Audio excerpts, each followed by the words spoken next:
Okay, simple definition, just try to connect with the previous chapter. Okay, there were two terms named nucleophile and electrophile. If you remember, what is the charge on the nucleophile? Negative charge. And for nucleophile, negative charge, like that you remember, and electrophile was having positive charge. So Markovnikov rule says that nucleophile will be connecting to that carbon which is having less number of hydrogen. Did you get this? Again, nucleophile means negative charge body will connect to that carbon which is having less number of hydrogen or the least number of hydrogen. For example, if here you look over, let's take, we are having a very simple example again, CH3 single bond CH double bond CH2, and here we have to connect HBr. So according to Markovnikov rule, you will have positive charge stable here, negative charge, okay, here. So bromine part is your nucleophile. So if you dissociate the part, you will have H positive, Br negative. So Br negative is your nucleophile part. This is your nucleophile. So nucleophile is connecting to this carbon. So the carbon which is having less or the least number of hydrogens. Clear? So the final result now easily you can predict CH3, CH single bond Br and single bond CH3. Clear? One more question for you. Let's take, I'm having CH3 single bond here, CH3 single bond C single bond CH3, and here double bond CH2, and here we have to connect with HBr. So what is the answer?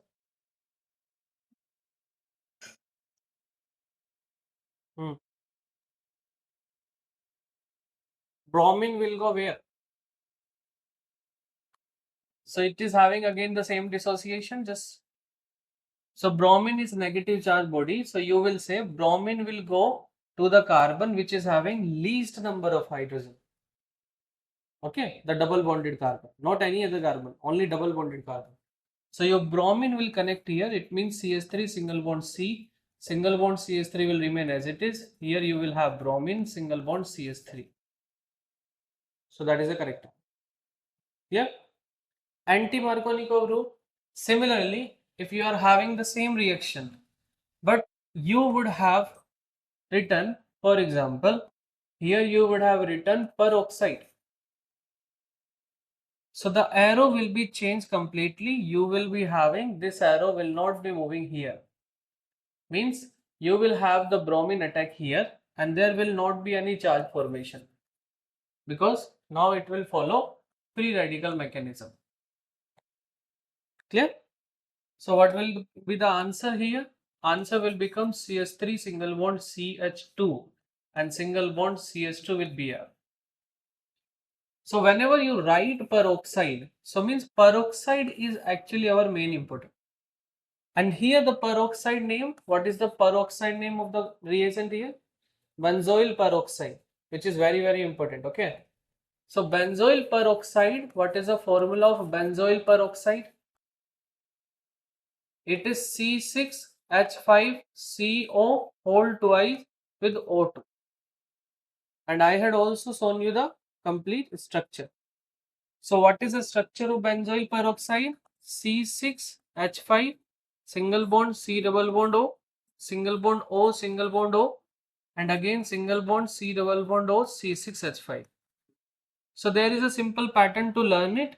Means this body and this body both are invertly connected, and here this is a part of peroxide. So both same body is connected with the peroxide. This one is clear. So from now onward, what is actually the fundamental theory here?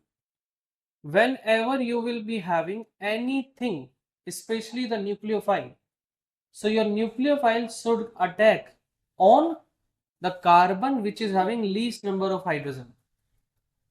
Why I am telling you this one? Because there will be so many reactions in which you will find out nucleophile and electrophile.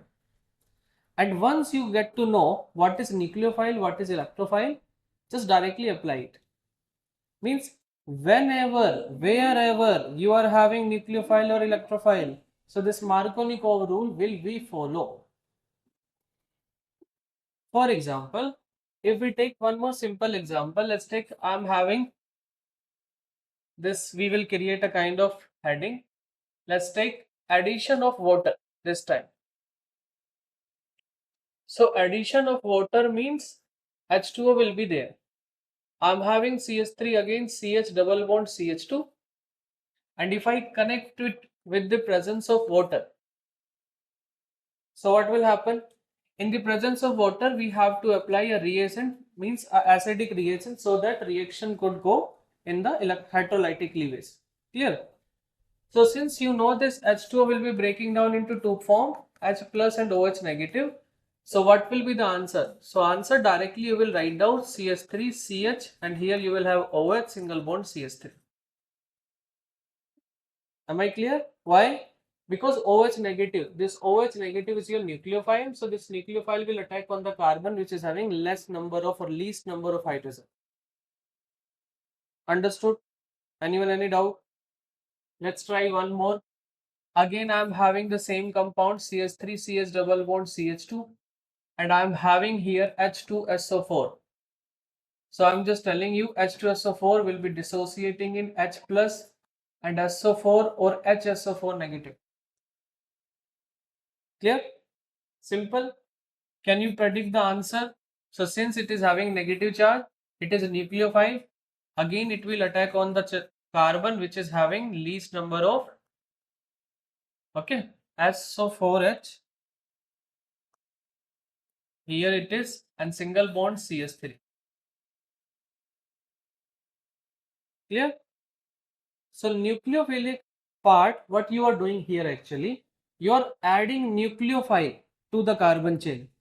Sometimes the same reaction we will call it as nucleophilic addition reaction.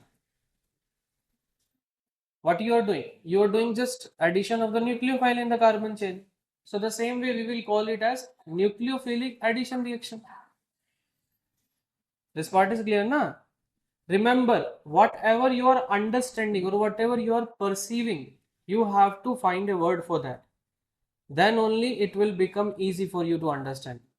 Otherwise, organic is a kind of phobia. People will be saying too much that organic is too much tough. Organic is not too much tough. It is tough only for those who are not interpreting, who are not using their brain to interpret it. If you will not use your brain, so it will become easily tough. Clear na? It is not the only tough then. Everything is tough for you. And in the starting, I told you every reaction is a conversion. Now, how the question will ask? Question is convert propene into, okay, what is this? Sulfate, hydrogen sulfate.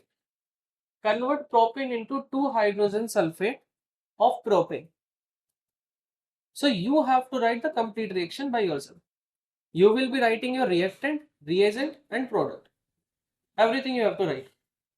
In the same way, I'm having a question. Question is convert propene into propanetone. So what you have to do?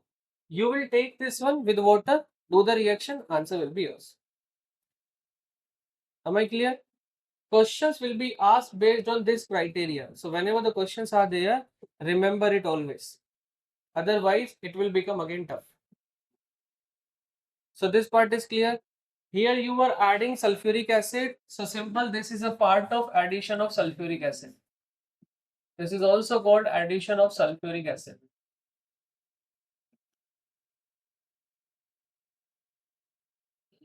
Clear? So all additions, I think we have done. Understood?